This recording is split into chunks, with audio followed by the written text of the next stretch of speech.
Le goût d'entreprendre. Une émission proposée par Doris Pradal en partenariat avec la Caisse d'épargne, la Banque des entreprises et des professionnels de Midi-Pyrénées. Bonjour à tous et merci de nous rejoindre pour le goût d'entreprendre sur Radio Présence. Notre invité est un serial entrepreneur, autrement dit un multi-entrepreneur. Rémi Demerseman est un homme résolument positif, aujourd'hui à la tête d'Oikosystème, un espace collaboratif accueillant des entreprises en recherche de sens. Il va nous parler d'économie positive et c'est aussi, vous allez l'entendre, un homme de presse. Qu'est-ce qui fait courir Rémi Demerseman, chef d'entreprise pluriactif, fondateur d'un réseau de crèches il y a quelques années, créateur aujourd'hui d'un espace collaboratif d'échange, de partage pour les entrepreneurs, mais aussi les salariés et également homme de médias. Bonjour Rémi. Bonjour. Merci d'être avec nous sur Radio Présence. Alors il semblerait que vous semblez en tout cas insatiable. Pourquoi dit-on de vous que vous êtes un serial entrepreneur ? Parce que j'ai créé une deuxième entreprise après avoir créé et développé une première pendant 10 ans, peut-être. C'est pour ça? Oui, probablement. Et c'est aussi dans votre ADN, c'est ce que votre envie d'entreprendre, votre envie d'aller toujours plus loin est bien ancrée en vous. C'est ça, c'est-à-dire quand j'étais enfant, on a confondu ça avec le plaisir de la recherche. Et j'ai fait des études centrées autour de la question de la recherche justement. Et en fait, c'est vraiment un goût d'entreprendre, un goût de faire changer les choses et d'être acteur dans ce domaine-là. D'être acteur, oui, tout à fait. On va y revenir, on va expliquer exactement ce que vous faites aujourd'hui. Alors, commençons par votre histoire, si vous le voulez bien. Vous étiez ingénieur dans l'industrie ? Oui. Vous avez fait des études d'ingénieur ? C'est ça, c'est-à-dire que le goût de la recherche qui avait été détecté était issu d'un vieux rêve sur l'aventure spatiale. Et je me suis retrouvé à travailler effectivement sur les systèmes spatiaux. Et c'est là où j'ai compris que le métier d'ingénieur ne correspondait pas forcément à mon aspiration. J'étais plus avec une vocation d'entreprendre que de chercher. C'est pas incompatible toutefois. Ce qui est pas incompatible, c'est une question de rythme de vie. Oui. En fait, l'entrepreneuriat est sur un rythme plus trépidant que les parties de recherche fondamentales que j'abordais à l'époque. Et donc j'ai travaillé, puisque une fois que j'avais été diplômé, il faut être un peu cohérent. Donc je suis allé travailler en tant qu'ingénieur dans l'automobile, dans l'aéronautique et dans le spatial. Et j'ai eu l'opportunité en parallèle de ces activités professionnelles de me lancer sur l'entrepreneuriat pour faire un test. Et puis le test a bien réussi. L'entrepreneuriat dans quel secteur ? C'était lié à votre famille, à votre cellule familiale ? C'est ça, c'est-à-dire que je suis joyeux père de 4 enfants. Et quand la première est née, je me suis retrouvé président de l'association qui gérait la crèche où elle était accueillie. À un moment où la création de crèches, et notamment de crèches interentreprises, était soutenue par l'État de manière assez forte et les médias reprenaient ça de manière assez intense. Et donc j'ai voulu profiter de cette opportunité pour tester la possibilité d'en faire mon métier. Et donc j'ai créé ma propre structure qui a géré progressivement une première, puis 2, puis 3, puis 40 crèches au final. Et sur les 10 ans de l'aventure entrepreneuriale, pendant les 5 premières, je suis resté salarié ingénieur avec mon activité à temps plein. J'étais vraiment sur une tentative, puisque l'entrepreneuriat, finalement, c'est dans mon ADN, mais c'est pas dans mon héritage, puisque mes parents étaient, eux, à l'éducation nationale, donc j'ai pas baigné dans l'entrepreneuriat étant jeune. Donc j'y suis allé prudemment, c'est-à-dire je suis un entrepreneur prudent. Donc vous êtes allé doucement, en fait, c'est ça. Voilà, pas à pas. Exactement. C'est un conseil que vous pourriez donner entre nous, d'aller doucement, ou c'est vraiment propre à votre personnalité, ça dépend du secteur d'activité également ?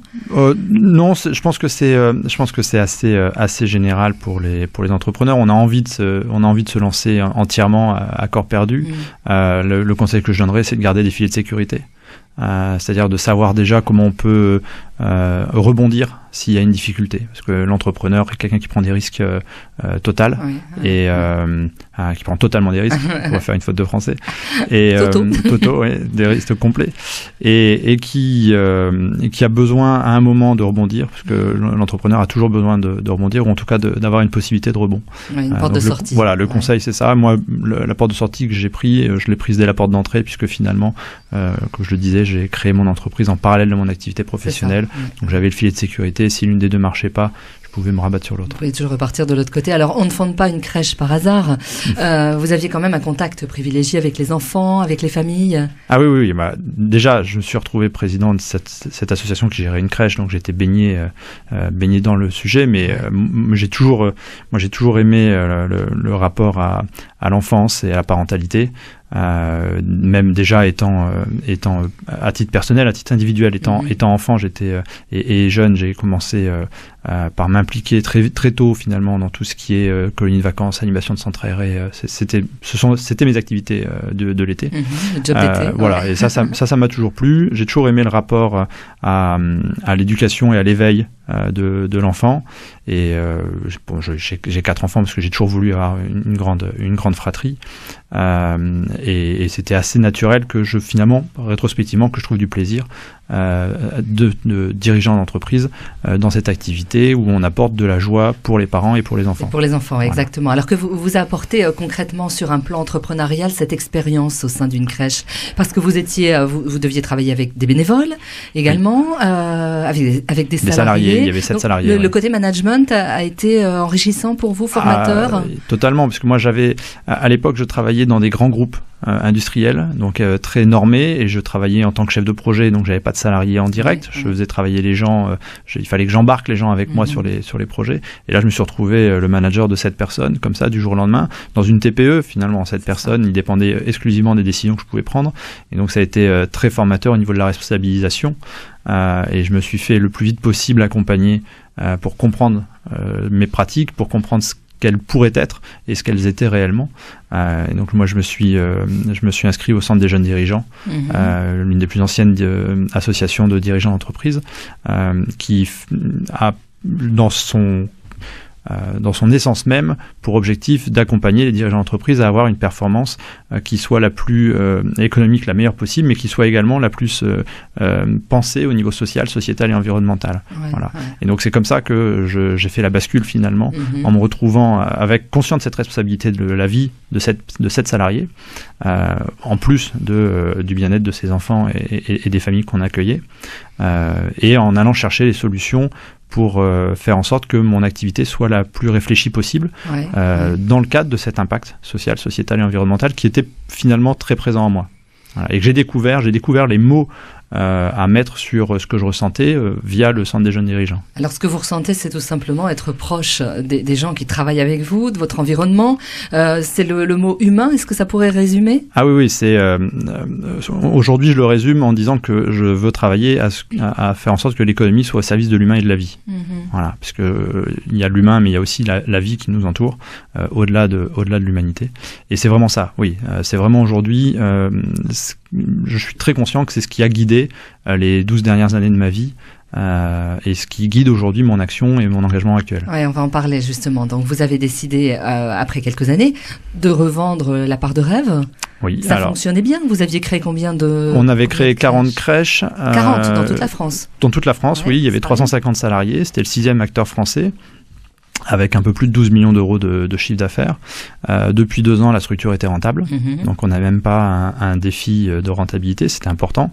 Simplement, c'était le 6e acteur français, et les 5 premiers commençaient à prendre beaucoup de poids par rapport à nous.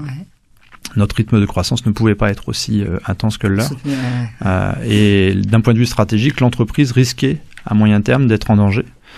Puisque sur un marché où il y a 6-7 acteurs nationaux, le 6e ou le 7e est souvent mis en difficulté à un moment ou à un autre dans les stratégies des autres. Et donc on a beaucoup discuté avec les 350 salariés, parce que moi j'avais mis en place depuis 4 ans dans l'entreprise la gouvernance partagée. C'est-à-dire que les consultations sur les sujets importants étaient globales. On consultait les 350 personnes. On avait mis en place un dispositif permettant, malgré la distance, d'être en contact les uns avec les autres. Régulièrement, on se voyait tous. On organisait des sessions via Internet pour se découvrir les uns les autres, surtout quand on avait une nouvelle crèche, de nouvelles équipes. Et on avait mis en place un système de consultation et de vote sur les grands sujets.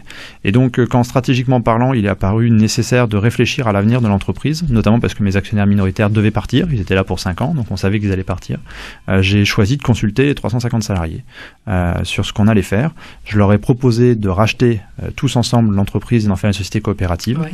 Le problème, c'est que les moyens la société était déjà trop grosse, et on n'a pas trouvé dans les systèmes financiers français actuels le moyen de soutenir 350 salariés qui sont prêts à mettre 500 à 1000 euros chacun pour racheter la société.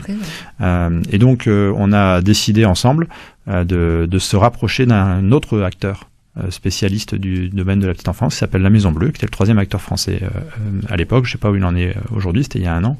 Les choses changent vite.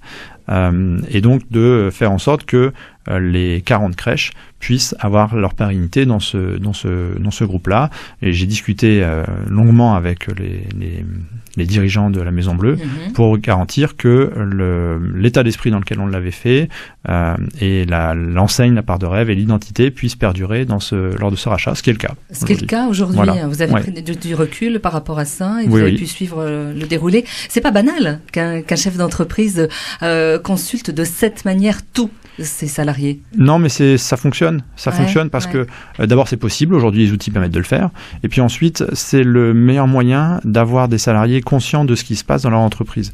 Moi, j'ai eu la chance de travailler dans des grands groupes et dans des toutes petites sociétés, et j'ai vu les différents rapports humains possibles dans une entreprise, et donc je savais ce que je voulais mettre en place comme rapport humain. Et ça passait forcément par les pédagogies. Il a fallu expliquer à 350 personnes ce que c'est qu'un compte de résultat, quelle était la situation financière de l'entreprise, pour pouvoir leur donner les outils pour pouvoir comprendre les décisions qu'ils allaient prendre. Donc ça a pris 4 ans à le faire. Mais ensuite, ça m'a permis de faire ce genre de choses. C'est quelque chose qui est possible. Et c'est intéressant pour l'entreprise parce que du coup, j'avais dans la part de rêve des salariés qui étaient éveillés sur ce qui se passait. Et leur engagement, et du coup, leur engagement était... ils pouvaient choisir de ne pas s'engager du tout, évidemment, et tous ne répondaient pas forcément. Après, chacun est libre de son choix. Mais au moins, leur implication était basée sur la compréhension de ce qui leur arrivait, et ils étaient acteurs de leurs décisions. Même si au final, je tranchais, parce que si jamais il y a un conflit, il faut qu'il y ait un moment, il y ait quelqu'un qui tranche. Ça leur permettait de participer et donc d'être conscients que c'était leur entreprise. C'était une entreprise, finalement, c'est un groupe humain. Leur bébé, en fait. Alors, pour certains, c'était leur bébé parce qu'ils étaient là depuis très longtemps, mais même ceux qui étaient arrivés récemment pouvaient être acteurs de ce groupe humain. Ils n'étaient pas passifs. Et ça, pour moi, c'était quelque chose et c'est toujours quelque chose de fondamental. Je pense que les entreprises sont plus performantes à partir du moment où on considère l'ensemble des acteurs comme réellement des acteurs, et donc y compris les salariés. On va en reparler dans un instant avec la création d'Oikosystème, mais c'était important de revenir justement sur la jeunesse de votre activité et sur ce qui fait votre force aujourd'hui, vos atouts et votre ADN d'entrepreneur. Vous restez avec nous, à tout de suite.